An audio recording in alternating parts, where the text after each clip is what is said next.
In this lesson, we will learn about the different parts of a lesson plan and how to use each part.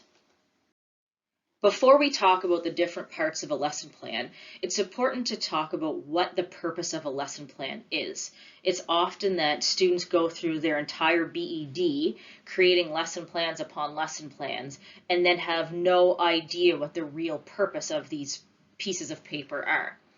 When you're a teacher in a school, you will have 4 to 5 to maybe 6 different classes a day. Those classes could be different grade levels, could be different subjects, and could be different languages if one of your teachables is in French. So it's important to remember that you need to be able to stay organized and on the ball about what you're doing that day and what you did the day before.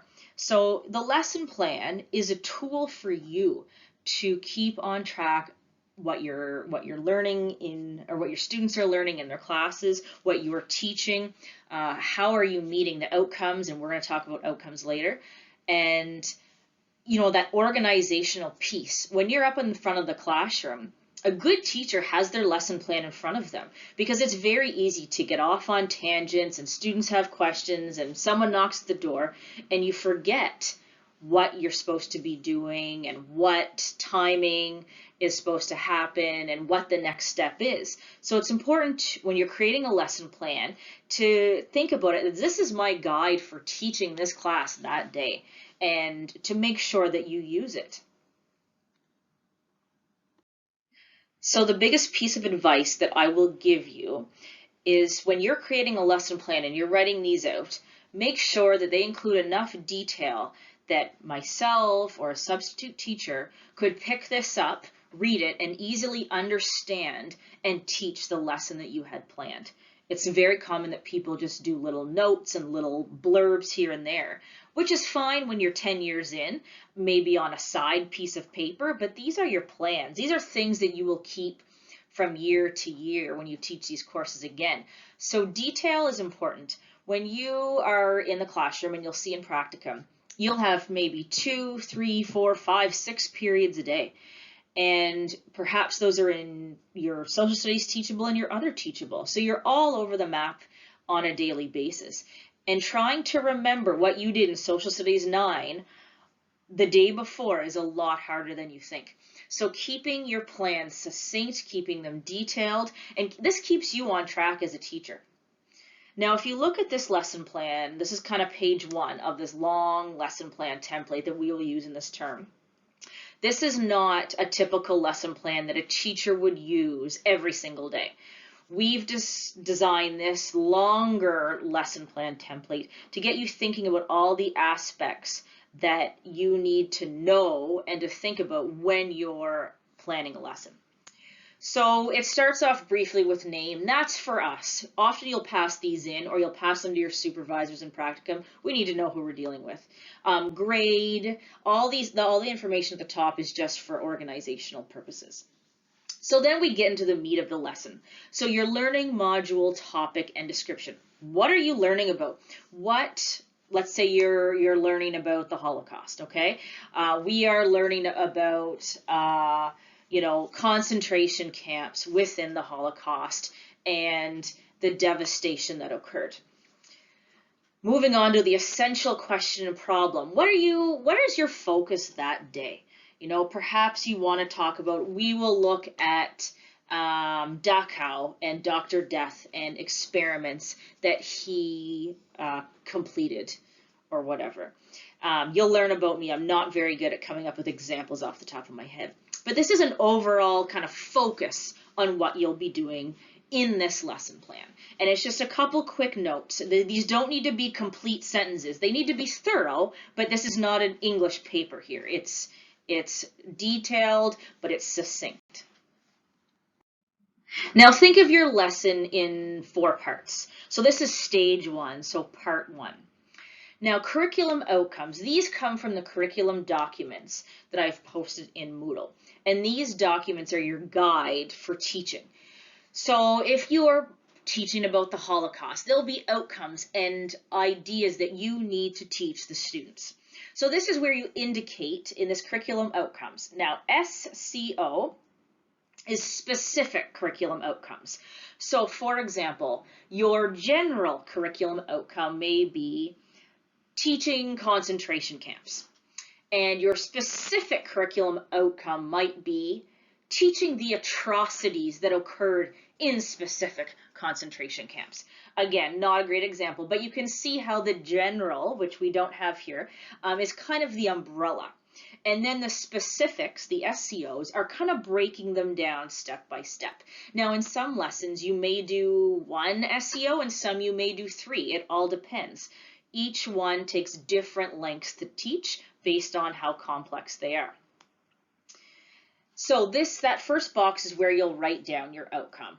Administrators, people want to see outcomes that you're teaching. You're going to hear that throughout this entire program. Meeting outcomes is the most important thing. Now, essential concepts, knowledge, skills, and this is just a quick note here, not something you will typically ever write in a real lesson plan as a teacher, but looking at what are you looking at? Skills, maybe you're thinking about the student's ability to do whatever, see if they're researching or different knowledge that they will come up with. In the first part of this course, this is a box, for example, that I will just let you not do for a while until we get the hang of this whole lesson planning thing. Now, the curriculum connections, the big ideas. This is, especially in social studies. Social studies can be very interdisciplinary. There's often tons of English language arts skills in here. So perhaps you're doing a video response, or you're doing who was Dr. Death, and maybe there's some research there, or maybe there's a presentation, or maybe there's an interview. And so looking at different big ideas, and the key words there, interdisciplinary and integrative. How are you integrating different subjects, different skills, and different ideas into this one lesson? So in stage 2, you're kind of setting the stage, so to speak. Bad joke. So looking at how am I organizing my lesson, my students, and how it's going to go. So groupings, are you going to do a lecture style? Are you doing group work? Are you doing pairs? Or how is it going to look throughout the lesson? Materials and resources. I was bad for it sometimes, especially as a new teacher. I'd have this great lesson plan and I would have forgotten to tell them the day before, make sure you bring your textbook, because students will not bring their textbooks on a daily basis unless they're told to. Make sure you bring this, or had forgotten something in the photocopy room. And so keeping track of, okay, what will they need to complete this activity is really important. Sometimes too, in certain schools, you may not have Chromebooks, so making sure they bring their device or a computer, or depending on that school's technology policy, but different things like that. Instructional strategies. Now, we'll talk a little bit more about these, and I'm sure you'll hear them in other courses too. So direct instruction is essentially you teaching them stuff. A demonstration, a simulation, role-playing, guest speaker. So what kind of instructional strategy are you using that day? The purpose of this little box here is to get you used to using these terms, and so they just, they're used naturally in conversation. Now, considerations. Technology failure, absences, groupings. This happens more than you think. The best example that used to drive me crazy would be presentation day, group presentation days. And oh, so-and-so is not here, our group can't present, or the technology doesn't work, or oh, there's a pandemic, or you wouldn't believe the amount of times that you have this beautiful lesson planned and there's a piece that doesn't work. So having a backup plan or how you're going to change things up is super important all the time. Differentiation strategies, adaptations, modifications, accommodations. You'll learn about this a lot in the inclusion course. What we will do as we move forward in this course is take what you're learning in inclusion and apply it to our work in this course.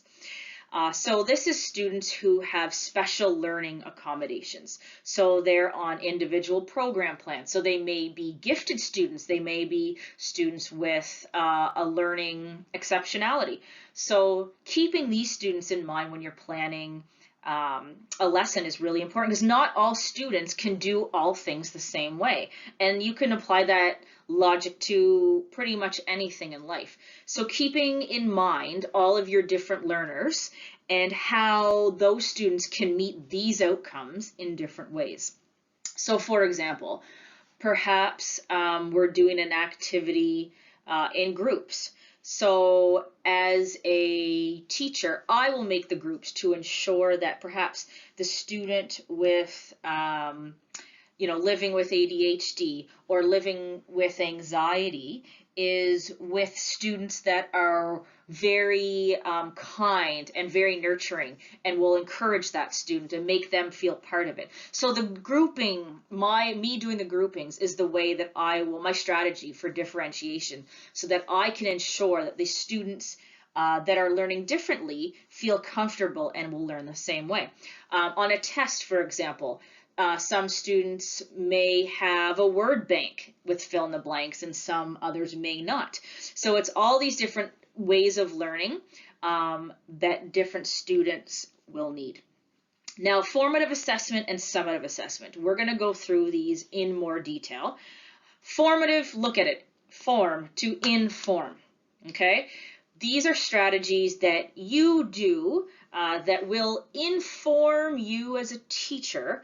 Are my students getting what I'm doing? So maybe that's a journal. Maybe that's just asking questions. Okay, yesterday we learned about this. Who can tell me? And people are raising up their hands and different things. Maybe here's 4 questions, fill them out, hand them in. Formative is not for marks. It is simply brief little cues that guide you. Do my students know this well enough? Can I move on to the next thing? Or circulating around their desks. I can see that little Bobby here does not really understand what we're talking about. Maybe I should go around and see if others are in the same boat or how that looks. Summative is kind of the final of that outcome. So tests, assignments, stuff for marks, essentially. Anything that you will assess for a grade is summative. So it's important to have both formative and summative, because typically if you give a test and the majority of the students in your class don't do well, that's not their fault, that's yours, because you haven't properly formative assessed them throughout that unit. So if you're moving too quickly, you will know that by the formative assessment strategies that you choose. So we will talk a little bit more about those as we go on, but keep in mind, maybe there is no summative assessment in this lesson. Maybe it's a formative assessment, and how am I going to see how my students are doing in this lesson? So often there will not be both in one lesson plan. So in this stage 3, this is kind of what you're actually gonna do. Now often the motivational hook and the opening can be very confused for people.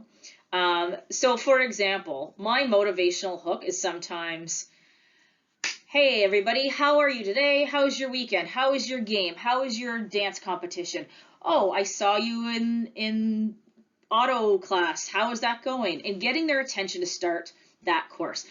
Secondary students will not look at you until they absolutely have to. The bell can ring and they're still not going to pay attention to you.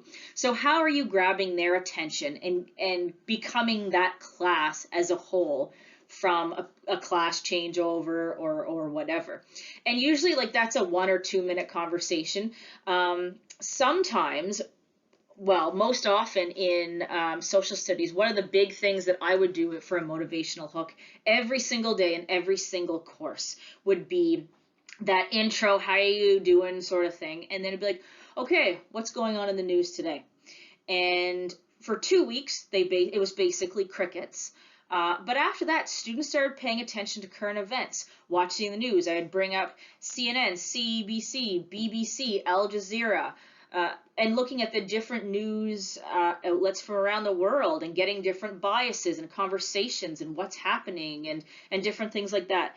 And this process brought students more aware of what's going on around them, And B, it really got students out of their comfort zone and talking to their parents at home, at supper, and even the students who are the quietest would perk right up and listen, because there's no skill involved in this, and everyone can learn and be together. And sometimes, depending on the day or the week, that piece would last 5 minutes or it'd last 20.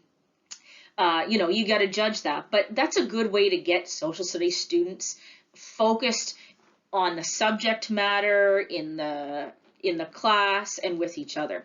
Now the opening is kind of how are you going to open that lesson for the day? So often I would do a recap of the day before, just, okay, yesterday we did this, blah, blah, blah. And then, so we're moving on from that, and we're going to do this today, and this is how we're going to do it. This is how we're planning it, or whatever. Students like to see what they're going to do that day. I would often put on the board, number 1, news, number 2, recap, number 3, and show them sort of how I've done in Moodle. These are the topics we're going to talk about today. Then the body is their main instructional learning process. So whether that's direct instruction, whether that's, okay, I want you to get into groups and I'm going to hand you this article. Or so it's what's the body of that lesson going to look like? It's important too that this is teaching. It's not always, I'm going to give them a handout. That comes after reinforcement, or sometimes before. But often students will confuse the body with an activity. This is, it's common, but it's important to understand that if you're planning, perhaps you do an activity to reinforce a skill one day, but the next day there needs to be instruction of some kind. Keep that in mind, the word instruction. You're teaching, you're facilitating the reinforcement of skills, whether that's front-loaded or back-loaded, but that's the idea that you don't teach by giving activities at all times. And we'll get into more of that later, but I just wanted to differentiate that because that is a common thing that pre-service teachers do. Now, consolidation is the activity. Okay, how do you apply the knowledge that you've learned? Or perhaps, like I said before, perhaps it's, I'm going to give you this article. In groups of 3, I want you to look at the article and discuss these 3 perspectives. And then your consolidation, that could be your consolidation activity first, and then your instruction about that comes after. Or so it's that practical application of the skill or the knowledge. So they don't have to go in that order necessarily, but you want to have those parts. And then the closure. This is what we did today, and that's where you remind them to do whatever they need to do, homework, reading, bring whatever for tomorrow. And then because tomorrow we're going to be looking at this. And so that kind of sets the skeleton, I guess you could say, for your lesson. Now, these are the parts here that are really important that you're detailed for that substitute teacher, because this is the meat right here. Now, in the template that we've given you, the boxes aren't huge, and I understand that, and so we're working on trying to figure that out, but this is the part here, especially the body consolidation, that you want to be the most detailed. So in this stage 4, this is a post-teaching section. Then we talk a lot about in the BED about reflective practice and thinking about how the lesson went, how you delivered it, and did you do a good job? Did the students respond? And using that reflection to do better, to improve. You'll hear the term lifelong learner. It's the idea that as teachers, we've never mastered teaching. So in this part here, the teacher reflection box, I'll often get you to do it in Moodle instead of right here on the lesson plan, so that we can talk about it. Perhaps it's just one-on-one, or perhaps it's in a group. And this piece is often really valuable when you're out in a classroom. Oftentimes, teachers will use the same lesson plan year after year, with modifications, of course. For example, when teaching this course, I look at my previous year's materials and I tweak them. And I tweak them based on the notes that I had made after I taught them. You don't have time when you're done teaching a lesson to go back and restructure and change your lesson plan. You just have time to jot a few notes down. And so these notes are triggers for when you teach the course or that lesson again. So in creation of this year's version of the course, I went back to last year's, I looked at my notes, and then I tweaked materials that we will use this year in this course. And to me, that's a huge piece of reflection, because I go back and think, yes, you're right, that didn't work well. I think this would work better. And I'm constantly trying to improve my practice and therefore be a better professor for you. Now, extension ideas and additional resources. This is another portion where, if you have students that finish early, or, there's parents want to learn more or something, you never know. This is where you could say, if students finish quickly, they could go on to this. Or perhaps your gifted students, which we often forget about, students who finish things really quickly and are bored by material. What more deeper connections could they make to this material? Perhaps it's a cool website, or who knows. But this is a place where you can just jot down ideas that could be extensions. Now, this is a very brief introduction to the CBU lesson plan template and how to plan a lesson. We will be using this throughout the course, and it's important that we understand the different parts and what they mean. Now, what I'm going to do is in Moodle, I have a forum where you can ask questions and post comments. Now, I think, like I've mentioned here, it's important that you're not asking me the questions directly, but it's this collaborative group for professional development. And so perhaps if you have a question, someone else can answer it. And then they'll have a question later and you'll be able to answer it. It's not about a competition. This is about helping each other become better teachers.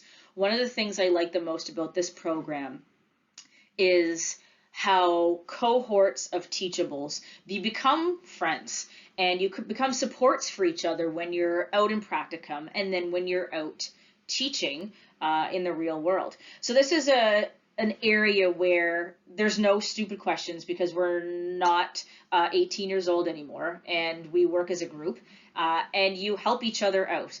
And it's a culture that I think is really important as teachers. Teachers should be always sharing resources, always helping each other out, and this is a place we can start.